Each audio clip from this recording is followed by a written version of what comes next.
এইবার খেলা হবে। এবার বাংলাদেশ ১৭০০ কোটি টাকা ব্যয়ে ফারাক্কার ভাটিতে পদ্মা নদীর এলাকা জুড়ে ২৫ কিলোমিটার স্থায়ী বাঁধ নির্মাণের উদ্যোগ নিয়েছে বর্তমান সরকার।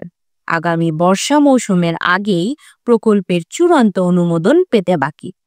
প্রচুর বিতর্কিত ফারাক্কা বাঁধটি ১৯৭৫ সালে প্রায় $১ বিলিয়ন খরচ করে রাশিয়ার সাহায্যে ইন্ডিয়ার পশ্চিমবঙ্গে নির্মাণ করা হয়। ১৯৯৬ সালে দুই দেশের মধ্যে গঙ্গা পানি বন্টন চুক্তি স্বাক্ষরিত হয়, কিন্তু তা সত্ত্বেও ভারতীয় কর্তৃপক্ষ বাংলাদেশের কোনো মতামত ছাড়াই তাদের প্রয়োজন মতো বাঁধের গেট খুলে দেয়, যার ফলে অস্বাভাবিক হারে বন্যার সৃষ্টি হয়।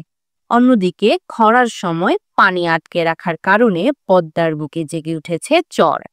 তাদের এই স্বেচ্ছাচারিতার উপযুক্ত শিক্ষা দেওয়ার জন্যে বাংলাদেশের এই নতুন উদ্যোগ।